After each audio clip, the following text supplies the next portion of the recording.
So I'm not sure if you noticed, but last week's chapter, we started, well, not just last week's. So after we finished like the first four chapters, you learn all about the accounting cycle and the process of journaling and then putting the journal in a ledger and then taking that ledger and doing a trial balance and taking that trial balance and doing adjustments to it and taking that adjusted trial balance and making income statements and balance sheets and whatever other reports you have to, and then closing or resetting everything back to zero that should be reset, revenues, expenses, and dividends, to be ready for a new accounting period. Then when we hit chapters 5 and 6, we went into like specific items for retailing businesses, right? Recording sales and recording returns and all of those things. And then 7, we talked about cash, which is an asset. And that each of these following chapters, starting from 7 and then forward, are like taking some specific part of assets, liabilities, or equity and focusing in on special needs for those things. So chapter 7, we got into cash, and then also like reconciling our bank statement, which is just another way of saying making sure our cash matches up with the records that the bank has and what we have, and things like petty cash. So this chapter, chapter 8, we'll get into another type of asset, which is receivables. So we've already learned about receivables to an extent. We learned about accounts receivable, which is money that's owed to you, typically from customers. Okay, that's what accounts receivable is. Usually it's very short term in nature, 30 to 60 days max, usually. And it arises from business relationships where you say, hey, I'll sell this to you and you have 30 days to pay me or whatever. It's informal. So now we're going to move into notes receivable. This is money owed to you, but typically it's much more formal than an account receivable. And what I mean by formal is a note is actually like an agreement drawn up between two people that stipulates, like, I'm loaning you money, you're going to pay me interest on the money I'm loaning to you, and you're going to pay it back in a prescribed manner, either like all of it together plus the interest at some date in the future, or you're going to make payments to me, every month until it's paid off or whatever. So a note receivable is just like a loan arrangement. And since it's receivable, it means the person we are is the person who loaned it. And now it's owed back to us. Okay. So you'll see this term promissory note, which just means that agreement made between people when you lend them money and they owe that money back to you. So promissory note may be received by a company from a customer to replace an account receivable. This happens when you say, hey, here's some stuff, pay me in 30 days, and you get to the end of 30 days and they're like, hey, so I can't pay you, right? This happens a lot in real life, just so you know. That's just part of business. And so what you do is you can either just be like, well, you're a horrible person and never you do business with me again. Or you say, well, like, is it something that you'd be able to pay me back in 6 months? And they're like, yeah, I think I could pay you in 6 months. So then you say, okay, let's write up a promissory note. So a more official thing that's written, and usually they'll pay you interest on that money. You noticed on accounts receivable, there's usually no interest paid. Okay. So we use the term note receivable. So here's our example. Assume that a company accepts a 30-day 12% note dated November 21st in the settlement of account of WA Bun Company. I wonder if they make buns, delicious buns. We don't use that term in America. We say rolls, or so it sounds a little weird when we say it. Yeah. What's that?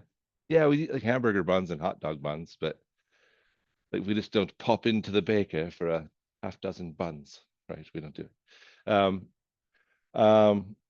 so it's a $6,000 note. You can see that this is only a 30-day note, so they're giving them 30 days to pay. It's something you need to know. You need to remember this now, henceforth and forever, is that when we give a interest rate on a note, that's not per 30-day period. Interest rates are always given in an annualized context. So if I say 12% note, it means 12% per year. The fact that it's only a 30-day note means we're going to be paying 1%, right? Because we're going to be paying 1/12 or 1 month's worth of interest on this note. So that can get confusing, is why I'm telling you, like, I made the big fanfare. I was like, you need to know this. Interest is always given on an annualized basis, meaning that's what 1 year's worth of interest would be, 12%. And then we have to adjust it for the fact that this is only a 1 month note. So way we write down or record this initial note, remember this was someone who owed us money on an account receivable. So we're now writing them a note to give them more time to pay us, is we're going to debit notes receivable. So now we have an asset called notes receivable increasing by $6,000, and we're going to credit accounts receivable. In other words, we're paying off that accounts receivable they owed us with a note that they owe us. We're giving them more time and they're going to pay interest. That's the big difference. Okay. So remember, these are assets. They can be long-term in nature or short-term. You actually have to pay attention to, because if it was a 2-year note receivable, that'd be a long-term asset. A 30-day note receivables a current asset. All right. At the due date, the company journalizes the receipt of the note. They got paid for the note and they got paid for the interest. So what's the interest? $6,000. That's the principal times the rate, 12%, times the time, which is 30 over 360 or 1 month. Typically, when we're dealing with notes receivable, unless it tells you use a 365-day convention or rule, you tend to say 1 month is 30 days. It's just easier than trying to be like, oh, this one was 31, this one was 28 most years, but 29 on this 1 year. Thank you. So this is a basic formula you need to know. Interest is principal times rate times time, where the principal is the amount borrowed.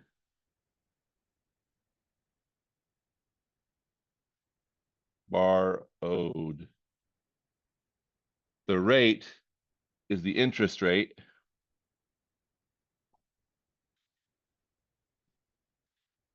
And the time is always expressed as a fraction of a year. Why? Because the rate's in yearly terms. Okay.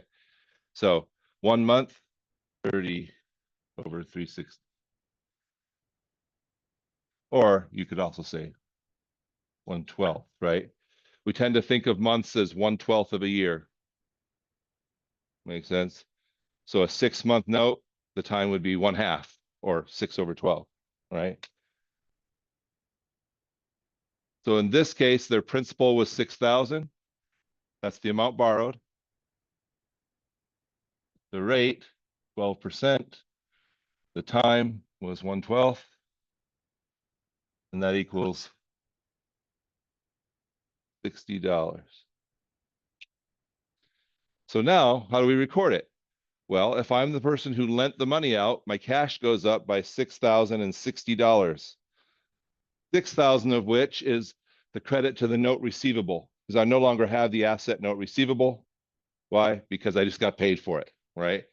I'm converting the note receivable asset into a cash asset.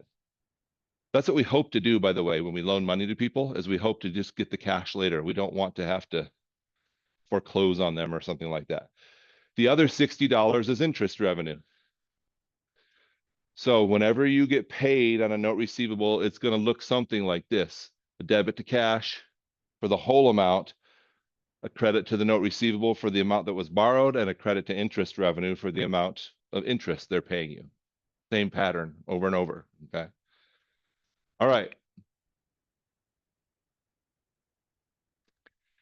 Sometimes, to make it more complicated, you may get, in fact, most of the time, okay, you may get paid after the end of an accounting period. So I loan you money on December 1st, say I do a 2-month loan, and you don't have to pay me back until like January 31st. So at the end of December, I have to record that I earned interest from you, even though I haven't gotten paid it yet, right? It's like these adjusting entries and they get confusing sometimes. So here's our example. They do a $40,000 90-day 12% note dated December 1st, 2023 to settle an account receivable. Their accounting period ends December 31st. So the first thing they do on December 1st, when they issue the note, they debit notes receivable, credit accounts receivable. In other words, we're paying off the account receivable with a note receivable. And then at the end of the year, they have to show that they've accrued some interest revenue. They earned a month's worth, right? Because the money was owed to them through that month. So you do principal times rate time 14 or 4,000 times 12% times 30 out of 360 or 112, and they get $40. So at December 31st, they'll debit interest receivable and they'll credit interest revenue to show that during December, they earned some interest revenue, but they won't get paid until the future when the whole note is paid off, okay? Then on March 1st, when they actually get paid for the whole note, you'll see they'll debit the cash, the full amount, 4,000 in principal plus $120 worth of interest revenue. But part of that was received in December, so we'll do that. We'll credit the interest receivable, and the other 2 months worth, that should say 60. There's an error in it. Or $80 worth was done in March or for January and February, right? Now we're paying it on March 1st. So it can get a little confusing. There's several things going on, although they're not different than things we've learned before. These are the same patterns that hold true. It's just getting more comfortable with them. So let's do an example problem, and maybe that will help solidify it within our, what is that called? I guess brain. It's not what I was thinking of, though. I don't know. I don't know what I was thinking. What did you say? Yeah, in your forehead. Just put that inside your old bean there. All right. So that's what my grandpa would say. My grandpa didn't say nice, cool things like that. He just said like, "Oh, that boy's an idiot," stuff like that. It's pretty nice. He had strong opinions, you know. The reason I never got any tattoos is because my grandpa was like, he had a tattoo that he got when he was in the Philippines, when he was in the Navy back in World War II. And he's like, "You see this, boy? You know what this is?" And I'd be like, "Looks kind of like a bull or something." And he'd be like, "No, it's an idiot mark. It's what someone does when they're trying to follow along with everybody else in a group and is acting like an idiot." And like for whatever reason, like that scared me off of tattoos the rest of my life. Good job, Grandpa, I guess. He could also use the term most stupidest in a sentence and sound pretty smart. As in, that boy's the most stupidest boy I ever seen, like that. And you're like, fair. All right. He never said that about me, of course, just my cousins when he was talking to me. I'm like, what was he saying to my cousins when he was talking about me? Most stupidest. All right.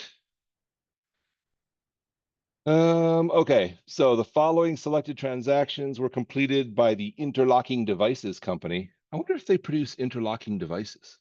I don't know. A supplier of zippers on clothing. Oh, I guess I do know what they produce. And those do interlock, right? All right. So on December 7th, they received from Unitarian Clothing and Bags Company on account a 75,000 60-day 3% note dated December 7th. Then they want us to record the adjusting entry for accrued interest on that note, for the note that was from December 7th, and then record the closing entry for the interest revenue. And then they want us to record the received payment of the note in February 5th. So many things they want us to record. Freaking hey, guys. Come on. We're exhausted. We don't have time for this crap. All right, let's see. So we received from Unitarian Clothing and Bags Company on account a $75,000 60-day 3% note dated December 7th. So we are going to debit.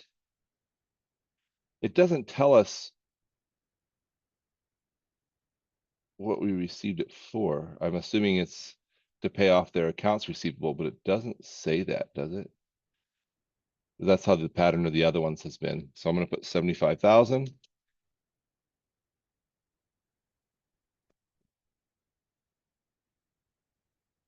All right. So we're telling these guys, you can pay us $75,000 in 60 days, but you're going to have to pay 3% interest on it. So then on December 31st, they want us to record an adjusting entry for accrued interest. Let's see. This is a little tougher here, right? Because we have December 7th as the start date of this note. So there's not some clear, easy way to be like, oh, that's 30 days worth of interest. Instead, we're going to have to figure out how many days worth of interest we're dealing with here. And it can be a little bit confusing if you're like me, because the math. So from December 7th to December 31st, I sometimes have to count on my fingers. Because, right, like if we just do 31 minus 7, what does that give us? 24. That's the easiest way to do this. Okay. But sometimes I get confused myself and talk myself out of it. But if it's during the same month, you can just say, okay, as of the 31st of December, how many days of interest have we accrued? 31 minus 7, 24 days worth of interest we've earned on this note. So principal times rate times time, $75,000 in principal times the rate of 3% times the time, which would be 24 days out of 360. Why is it out of 360? Because this is 1 year's worth of interest, but we're only going to pay 24 3/60ths or 24 days worth of interest. Okay. Or not, we're not paying anything right now. We're accruing the amount of interest we've earned from the date of the note, December 7th, to the end of December. Okay. Anybody do that math already? 150. So at December 31st,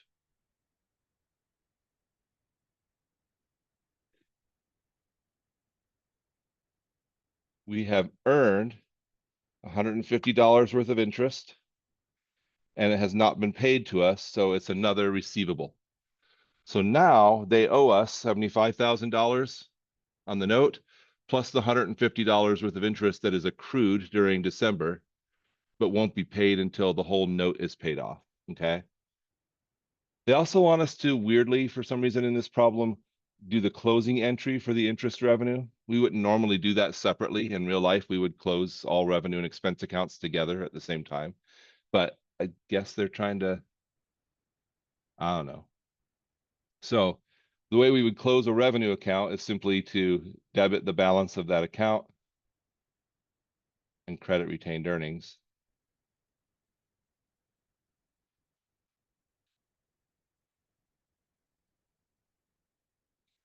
So if that was our only revenue, I guess that's what our closing entry would look like for that.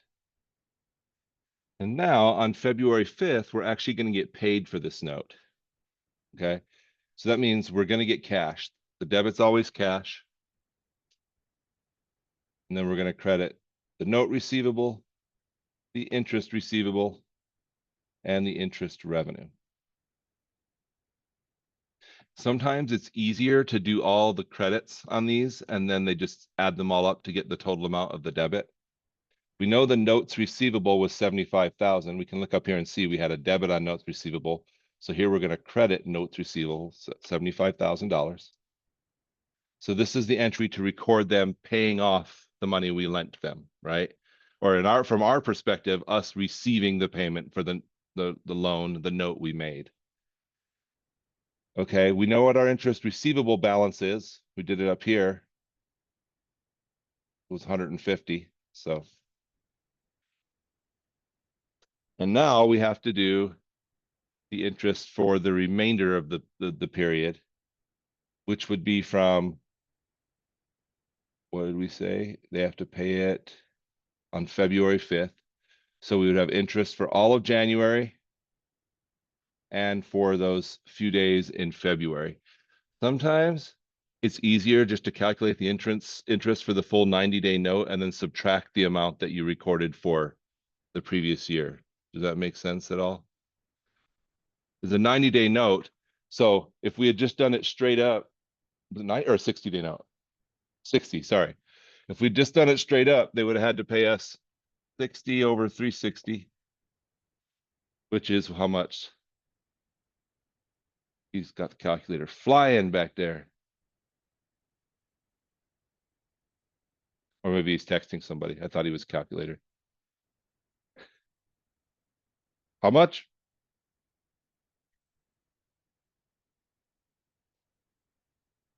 What was the amount? Like, did you do the whole thing or oh, you were just doing the 60 over 360? Oh, that's all right. That should just be, yeah.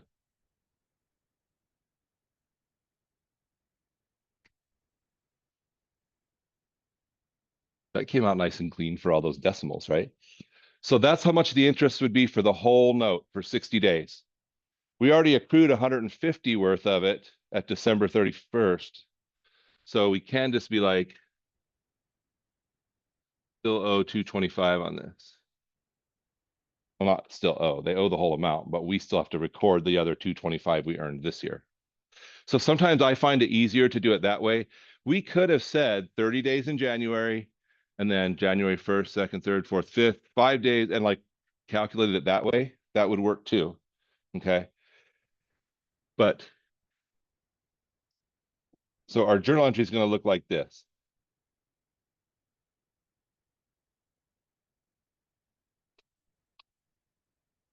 And sometimes it's helpful. I'm sorry, do you have a question? You know, and see if they'll pay you. Uh, so let's decode what this journal entry means. It means we received cash of $75,375 in payment of this note. 75,000 of it was just a return of the money we lent out. The other word for that is the principal of the note, right? When I lend you money, you pay me back the amount that I lent you plus some interest, right? Same if you lend me money, I pay you back the principal. So 75,000 of the money we received was just the return of that principal to us. 150 of the money we received was the interest we earned during last year that we had to record last year so it would show up on our income statement for last year, the $150. And then 225 of that interest was earned during this year. So we were going to record it as revenue during this year. So with this entry up here, we were showing, hey, during 2017, we earned 150 of revenue, but they haven't paid us. Here, they're paying us for it. We're showing that they paid us for it by crediting the interest receivable. Plus, we've earned an additional 225 in interest during this year. Okay. So we've had to do these type of adjusting entries before, but it can get confusing at first till you get used to it. Remember, the whole reason for adjusting entries is at the end of the year or the end of the financial period, we have to show any interest or any revenue we've earned or any expenses we've incurred during that year so that our income statement will be right. But even though we're not going to get paid for it until the next year. I guess we should check it. If you have the money, lending money is a pretty nice way to make money, right? Like you just let someone use your money and you earn money. Like that's awesome. That being said, there's always risk like default, like they can't pay you or things like that. So you've got to find the balance. All right. So let's go back to, all right. So speaking of default, what do we do when people can't pay us, right? Um, well, we send a guy out there with a lead pipe to break their knees, right? That's what we do. I wouldn't use lead because I'd worry about my knee breakers guy health. You know, lead not good for you. You get lead poisoning. We'll use like a steel pipe or something. Steel's not nearly as bad for your health. Just as bad for the knees. Anyway, but how do we handle this from an accounting perspective is really our concern for this class. We should have a special class at business schools about like how to collect debts using dangerous people, right? Yeah. Yeah, you always got to know a guy or know a guy that knows a guy. That's even better. All right. So there's a couple different methods for figuring out how much, what to do when someone can't pay us. The first is called the direct write-off method. It's easier, but it doesn't really conform to generally accepted accounting principles. So then we'll have to learn an allowance-based method, which is going to be harder, of course, but will help us. So under the direct write-off method, bad debt expense is not recorded until the customer's account is determined to be worthless. So what happens in real life is some people you'll call them and be like, "Hey, you owe me this money," and they'll be like, "My bad, I having a hard time," and you'll work out some terms like, "Okay, I'll give you an extra 90 days to pay, but you'll pay me interest," kind of like we were showing.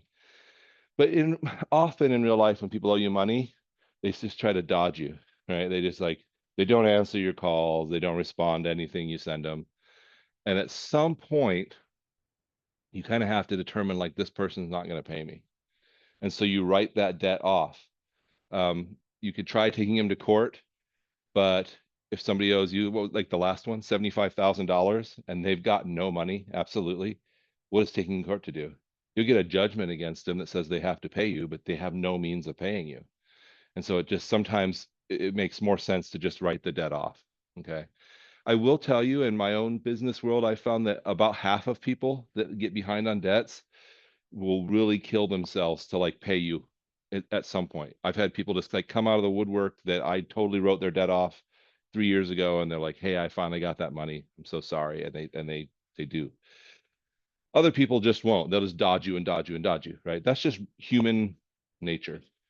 It's embarrassing, right? If you borrow money and then you can't pay it back, that would be really embarrassing for them. And so you're trying, like, I get that, but it's also very hard for me when I'm not rich and you owe me money and I'm trying to.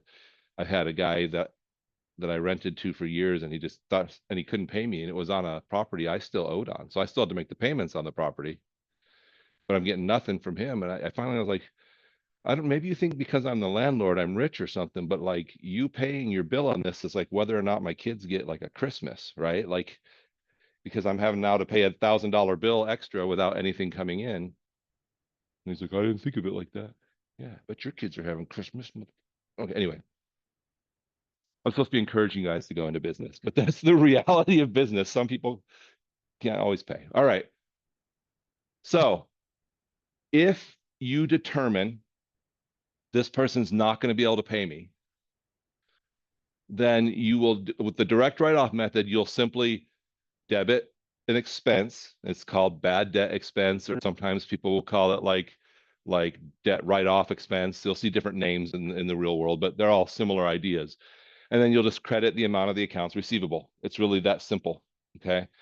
This is just like, and in a big company, like say even here at EAC, when a student owes us and we're like, they're just not going to pay us, somebody, usually our controller, that's like the chief financial officer for the college, they'll make a determination out of all these debts, we don't think we're going to get paid these. And because we're a nonprofit, that will usually have to go to like the board for approval. Like, we want to write this debt off. Do you approve? And they say, yeah, we trust that the accountant knows what they're doing, right?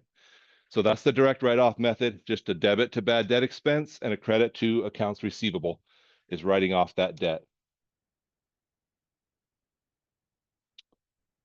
Every once in a while, you'll write somebody off, like I said, and then that person will call you and be like, "Oh, I got the money," and they'll pay you off. So, so here we wrote off the 4,200 for DL Ross, and then they call us in November, right? We wrote it off in May. They call us in November, like, we got our money.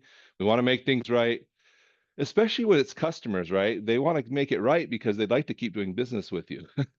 And so what you do is you just reinstate the amount owed by, do you remember the write-off was debiting bad debt expense, crediting um, accounts receivable. So now they just reverse it.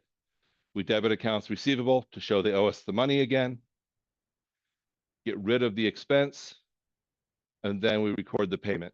Cash goes up and the accounts receivable goes down. In theory, you could probably kind of skip this and just debit cash and credit bad debt expense, but that would end up being a confusing entry that you'd have to put a big note on. Doing the two entries makes it much clearer what you're doing, reversing the fact that they didn't pay you off and saying, now they're going to pay me, and then recording the payment. All right. Let's look at an example.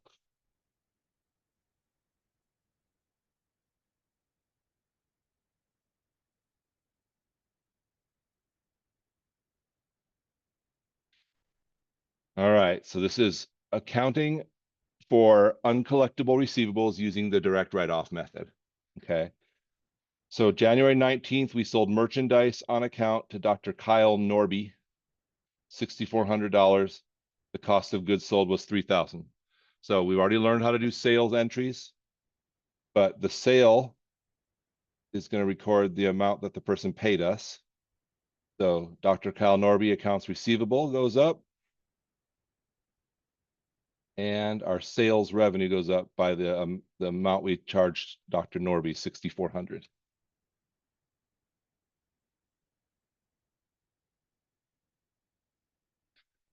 And then the second entry is going to be our cost of goods sold entry.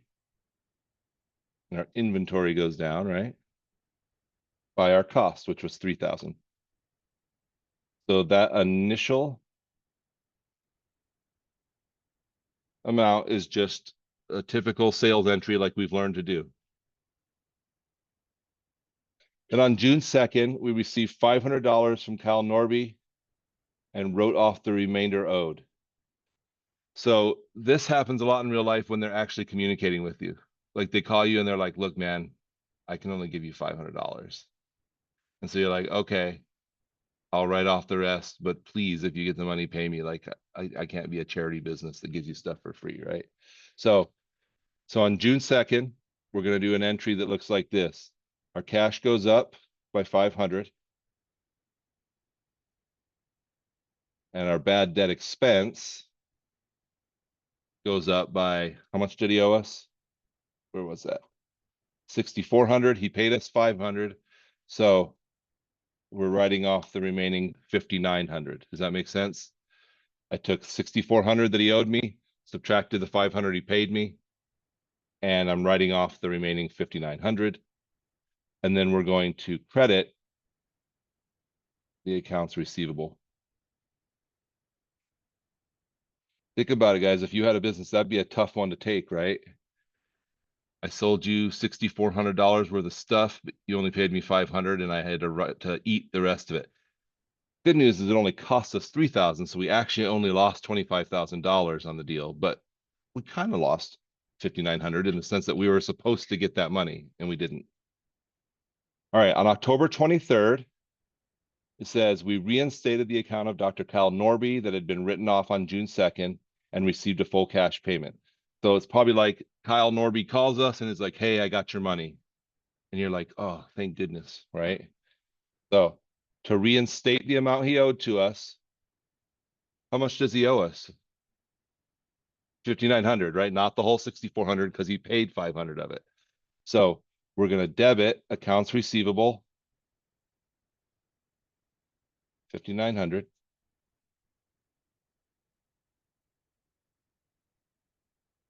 And we're going to credit the bad debt expense of 5,900.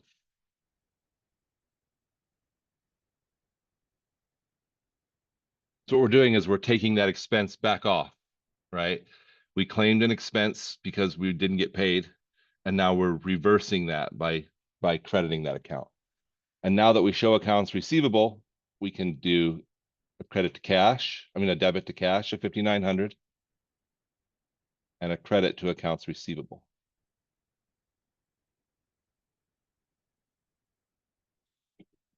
And he's paid up. Thanks, Kyle Norby. Took a few extra months, but we're glad we got paid. Again, guys, like this is just a reality of doing business.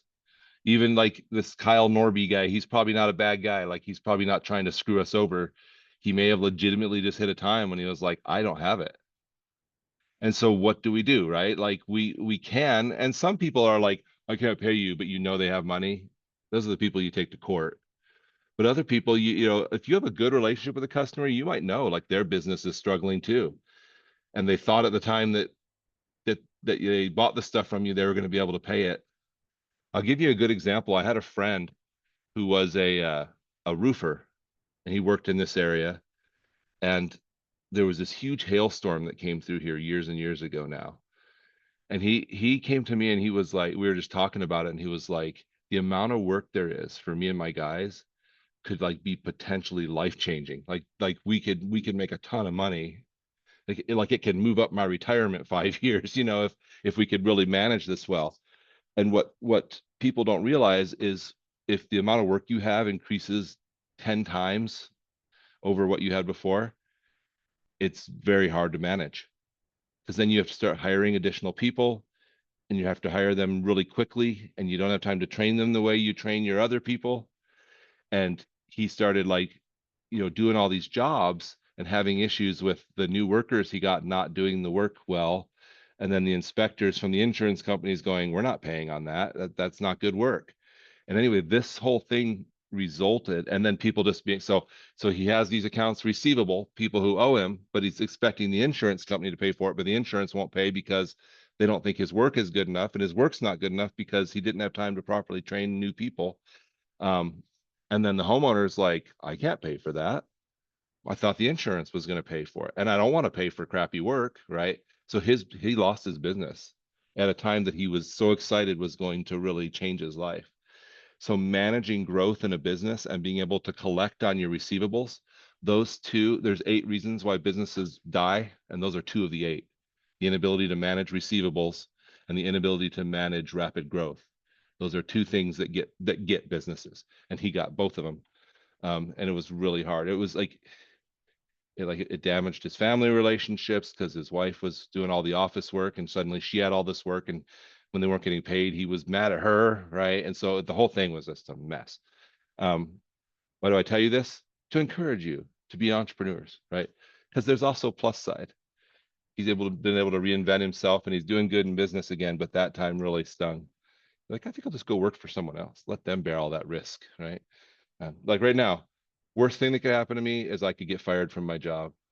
I couldn't get hung with $1 million worth of debt and he owed all that money to his suppliers, right? Like Ace Hardware and stuff like that. So it was bad. All right. That's enough of that. Let's move forward with more positive vibes of I don't know if accounting ever gives positive vibes. That's what's hard about accounting, is like at its best, it's just like recording transactions. At its worst, it's like, oh, this is the picture of somebody going broke. It isn't true. For me, you know what I love about accounting? I love the way it all like sort of balances out. I have this belief, this fundamental belief that the universe we live in is one of order. And whenever I get like something to balance nicely, that little satisfying feeling of when things all just like come out nice. I really believe, ready for this, that this is like our moment aligning with the orderliness of the universe, and everything feels right for just that second. All right. Um, I could take it in a more religious direction if you want, but I think we should move forward. All right. The problem with what we just did, with like the whole Kyle Norby thing or this DL Ross example, is in this case, we reinstated, and then the guy paid us off within the same accounting period, within the same year. So the fact that we were reversing that expense out didn't really matter. But in real life, these things don't always play out so nicely to be within the same year. It might not be till February that the guy can pay me off. And now I took this weird expense, bad debt expense last year, and now I've got to reverse that expense that I've already closed off my books. And this is why the direct write-off method, though useful, and especially if you're doing it within the same accounting period, is fine. But if you need to cross accounting periods, you end up with these entries that don't comply with generally accepted accounting principles.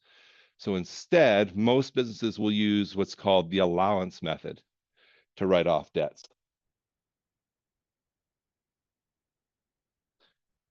So what we do is that when we get to the end of the year, we just do an adjusting entry to take the bad debt expense for that year, and then we credit that to an allowance for doubtful accounts, which means an account we don't expect or for payments with are doubtful. We're not sure we're going to get paid for.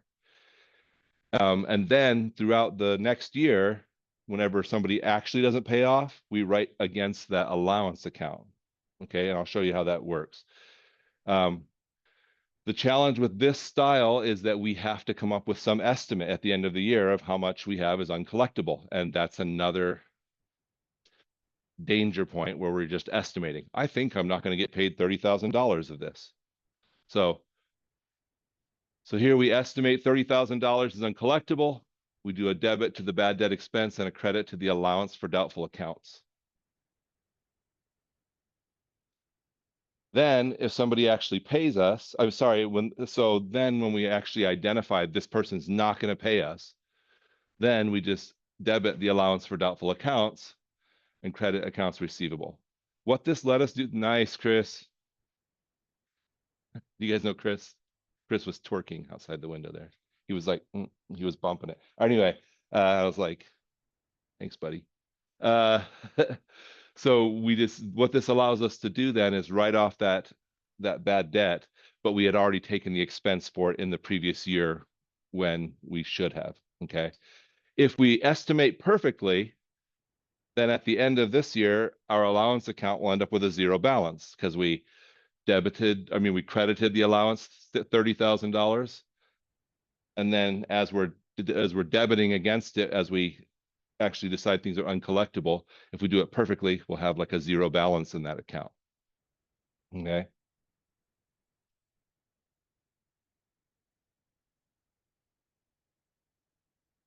So here you can see they estimated 30,000, credited that on January 1st, or actually would have been December 31st. Then they wrote off against it. And in this case, they were off by $3,250. And we'll factor that into what we estimate for the next year, right? If you said, I think 30,000, and then you get to the end of the year and you're like, oh, it was actually 26,000, you may adjust a little bit how much you assume or guess for the next year.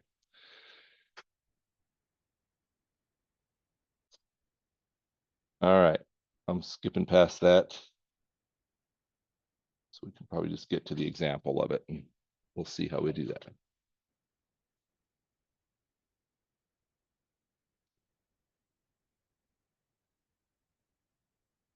We only have a few minutes because I told a story. My bad. What I get for trying to bring joy to your life. All right. So this is entries for uncollectible receivables using the allowance method. Journalize the following transactions: Zippy Interiors. So we sold merchandise on account to Old Town Cafe, $24,450. The cost of goods sold was $14,500. So again, we know how to do sales at this point. We're going to say debit the cash, debit accounts receivable, not cash. Okay, I'm doing this all. And we credit sales for the full amount, $24,450.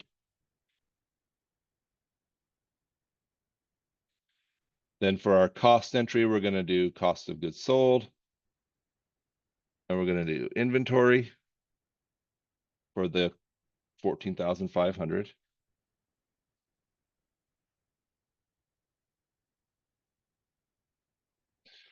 On September 30th,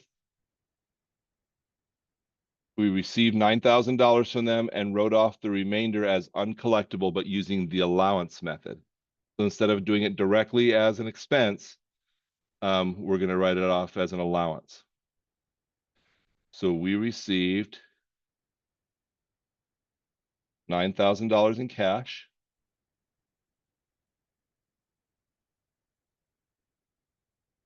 And the other, how much did they owe us? $24,450. The other $15,450, we're going to debit to the allowance for doubtful accounts.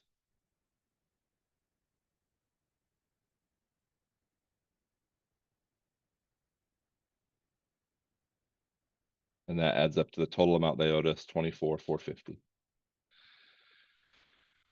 On December 7th, we reinstate the account.